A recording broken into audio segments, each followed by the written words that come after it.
मित्रों, किसी ने सही कहा है कि आवाज ऊंची हो तो कुछ लोग सुनते हैं, लेकिन अगर बात ऊंची हो तो बहुत सारे लोग सुनते हैं।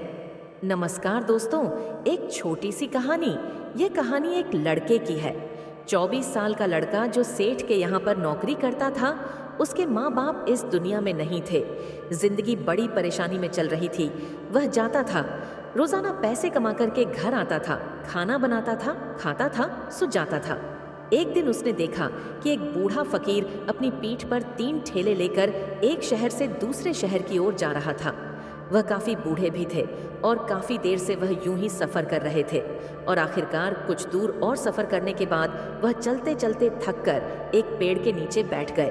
तभी उनकी नजर एक नौजवान युवक पर पड़ी जो उसी रास्ते से जा रहा था और वह भी उसी दिशा में जा रहा था जिस दिशा में उन बूढ़े फकीर को जाना था।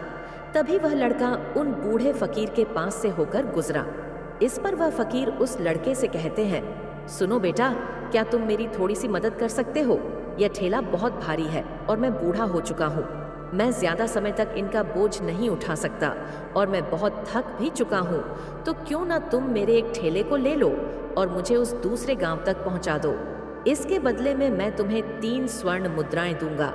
वह लड़का उन फकीर की सारी बातें सुनता है और उन फकीर से कहता है, कोई बात नहीं बाबा, मैं आपकी मदद करने के लिए तैयार हूँ। कहिए आपको कहाँ जाना है? ऐसा कहकर उस लड़के ने उन फकीर का एक ठेला उठा लिया और अपने कंधे पर ले लिया। तभी उस जवान लड़के को यह एहसास हुआ कि यह ठेला तो सचमुच बहुत भारी है। वह लड़का और फकीर दोनों रास्ते में आगे की ओर बढ़ चले। कुछ दूर आगे चलने के बाद देखते ही देखते वह गांव खत्म होने लगा और अब एक सुनसान रास्ता आगे की ओर जा रहा था। वे दोनों अपने मार्ग में मस्त होकर आगे की ओर बढ़ रहे थे। जब भीड़ से पूरी तरह से अलग हो गए तो वह लड़का उन फकीर से कहता है, बाबा, इस ठेले में आखिर ऐसा क्या रखा है जो यह ठेला इतनी वजन है? इस पर वह फकीर आदमी उस लड़के को जवाब देते हुए कहते हैं, कुछ नहीं बेटा, बस इसमें तांबे के कुछ सिक्के भरे हुए हैं, इसी कारण यह ठेले में बहुत वजन है। उन फकीर की यह बात सुनकर वह लड़का मन ही मन सोचने लगा, लगता है यह बाबा जरूर कोई व्यापारी है, तभी तो इतने सारे तांबे के सिक्के लेकर चल रहे हैं। और फिर तभी उसके मन में एक ख्याल आया कि मुझे क्या करना है। मुझे तो खाली यह ठेला दूसरे गांव तक पहुंचा है। बस इतना ही। जैसे ही उसके मन में यह ख्याल आया, उसने तांबे के सिक्कों का वह ख्याल मन से निकाल दिया और अपनी धुन में मस्त होकर वह आगे की ओर चलने लगा। चलते चलते कुछ और समय बीता और वे दोनों एक नदी के किनारे जा पहुंचे। वह लड़का हट्टा कट्टा था और काफी चुस्त और तंदुरुस्त भी था, इसलिए वह बिना सोचे समझे उस नदी में उतर जाता है। किंतु वह फकीर अब भी किनारे पर ही खड़े थे। इस पर वह लड़का उन फकीर से कहता है, क्या हुआ बाबा? चलिए आइए, हमें यह नदी पार करनी होगी, तभी तो हम उस गांव तक पहुंच पाएंगे। इस पर वह फकीर उस लड़के से कहते हैं, मैं जानता हूं बेटा कि हमें यह नदी पार करनी ही होगी, लेकिन जैसा कि तुम जानते हो मैं अब बूढ़ा हो चुका हूं और 2-2 ठेले लेकर मैं यह नदी पार नहीं कर सकता। कहीं मेरा पांव फिसल गया तो क्या होगा? क्या तुम मेरी एक और गठरी ले सकते हो? मैं तुम्हें इसके बदले भी 3 स्वर्ण मुद्राएं दूंगा। इस पर वह लड़का मुस्कुराते हुए उन फकीर से कहता है, बाबा, आप मुझे शर्मिंदा कर रहे हैं। यदि आप मुझे स्वर्ण मुद्राएं ना भी दें तो भी मैं आपका कार्य अवश्य करूंगा। मैं आपको उस दूसरे गांव तक जरूर पहुंचाऊंगा। इस पर वह फकीर मुस्कुराते हुए उस लड़के से कहते हैं, बेटा, तुम तो बड़े ही भले इंसान लगते हो। इतना कहकर उन्होंने वह दूसरी गठरी भी उस लड़के को थमा दी। उस लड़के ने जब वह दूसरी गठरी अपने कंधे पर रखी तो वह गठरी भी उसे बहुत ज्यादा भारी लगी, लेकिन उसने वहां पर कुछ नहीं कहा। जैसे तैसे उन दोनों ने नदी पार की। नदी पार करने के बाद बातों बातों में ही उस लड़के ने उन फकीर से कहा, बाबा, आखिर इस दूसरी गठरी में क्या है? यह गठरी भी बहुत वजन है। इस पर वह फकीर उस लड़के को जवाब देते हुए कहते हैं, बेटा, इसमें चांदी के सिक्के हैं, इसी कारण यह गठरी भी बहुत वजन है। उन फकीर की यह सारी बातें सुनकर अब उस लड़के का दिमाग तेजी से काम करने लगा था। वह यह सोच रहा था कि एक ठेले में तांबे के सिक्के हैं और दूसरी में चांदी के। ऐसा प्रतीत होता है मानो यह फकीर बाबा कहीं दूर से आ रहे हैं। और उन्होंने अपनी सारी जमीन जायदाद बेचकर ये सारे सिक्के इकट्ठे किए हैं। तभी तो वह इतना धन लेकर चल रहे हैं, लेकिन वह लड़का उन फकीर से कुछ नहीं कहता और वे दोनों चुपचाप मार्ग में आगे की ओर बढ़ते चले जाते हैं। कुछ दूर आगे बढ़ने के बाद एक बार फिर एक सुनसान राह आती है। उस सुनसान रास्ते को देखते ही उस लड़के के मन में तरह तरह के विचार उत्पन्न होने लगे। वह यह सोचने लगा, अरे ये तो सुनसान जगह है, अगर मैं यह सिक्के लेकर यहाँ से भाग जाऊं तो ये फकीर मुझे कब तक आएंगे। मुझे नहीं लगता कि मुझे कभी पकड़ पाएंगे और यहाँ पर कोई है भी नहीं जो इनकी मदद कर पाए। और वैसे भी ये बहुत सारे सिक्के हैं, मैं इनसे एक अच्छी दुकान खरीद सकता हूँ, अपना नया व्यापार शुरू कर सकता हूँ। और वैसे भी यह बूढ़ा फकीर अब इन पैसों का क्या करेगा, इससे अच्छा तो मैं ही इन्हें रख लेता हूँ। वह लड़का यह सब बारे में सोच ही रहा था, तभी अचानक उसे खुद पर आश्चर्य हुआ। अरे मैं यह क्या सोच रहा हूँ, ये फकीर बाबा न जाने कहाँ से आ रहे हैं और क्या ऊज करके इन्होंने इतने सारे पैसे इकट्ठा किए होंगे। मुझे इनका फायदा नहीं उठाना चाहिए, नहीं नहीं, मुझे ऐसा नहीं करना चाहिए। उसने कुछ देर के लिए तो अपने मन के विचारों को काबू कर लिया, लेकिन कुछ देर बाद उसके मन के विचार उस पर देखते ही देखते हावी होने लगे। वह लड़का 2 ठेले लेकर उन फकीर के पीछे पीछे चल रहा था और कुछ दूर आगे चलने के बाद एक पहाड़ी आई। इस पर वह फकीर बाबा उस लड़के से कहते हैं, बेटा यह पहाड़ी मैं नहीं चढ़ पाऊंगा, मैं काफी बूढ़ा हो चुका हूँ और मेरे घुटनों में भी दर्द रहता है। यदि तुम मेरी तीसरी गठरी भी ले लो तो मैं तुम्हें 3 और स्वर्ण मुद्राएं दूंगा, लेकिन याद रखना इसे कहीं गिराना मत, कहीं यह गठरियां खुल ना जाए। इस पर वह लड़का उन फकीर से कहता है, क्यों बाबा, आखिर इसमें ऐसा क्या है।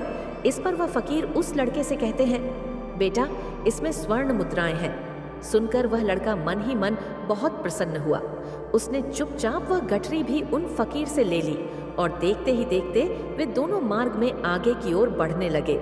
अब वह फकीर बिना कोई वजन लिए हुए आराम से पहाड़ की चढ़ाई पर चढ़ रहे थे, किंतु वह नौजवान लड़का जो पीछे था वह वजन के कारण बहुत धीरे धीरे चल पा रहा था। लेकिन जब से उसने सोने का नाम सुना था उसका मन तो छलांग मार रहा था। वह मन ही मन सोच रहा था, अगर मुझे यह सारा धन मिल जाए तो मेरा पूरा जीवन तो आराम से कट जाएगा। वैसे भी यह बाबा तो बूढ़े हो चुके हैं, भला इन्हें इतने पैसों की क्या जरूरत है, इनका जीवन तो वैसे भी कट चुका है। मैं एक काम करता हूँ, ये सारे पैसे लेकर यहाँ से भाग जाता हूँ। लड़के के मन में अनगिनत विचार उठ रहे थे। लड़के का मन अब उसकी बुद्धि पर पूरी तरह से हावी हो चुका था और उस लड़के का मन अपनी बात को सही साबित करने के लिए उसे कुछ भी कह रहा था।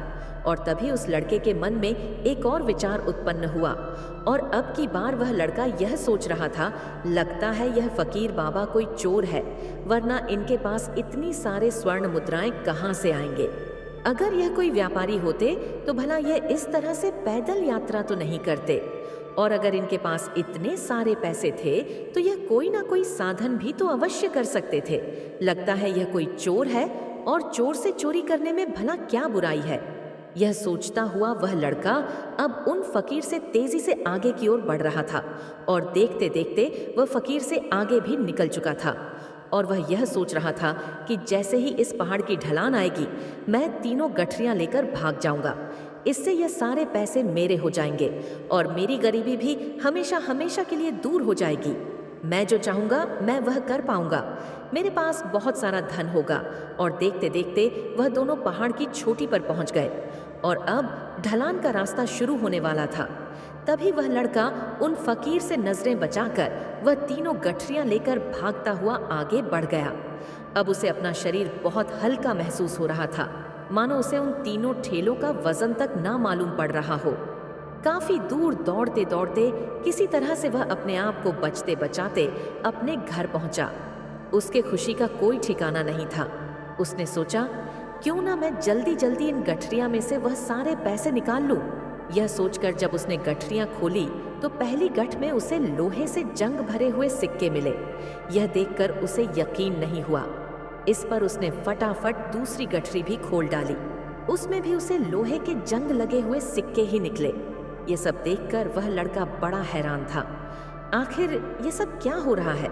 उन फकीर ने तो मुझसे और ही कुछ कहा था। अब उसने वह सोने वाली गठरी खोली और उसमें भी लोहे के जंग लगे हुए सिक्के ही निकले। ये देखकर वह लड़का बड़ा क्रोधित हुआ। उसने सोचा, उन डर ने मुझसे झूठ क्यों कहा? उन्होंने मुझसे ऐसा क्यों कहा कि एक में तांबे के सिक्के हैं, एक में चांदी के और तीसरे में स्वर्ण मुद्राएं हैं।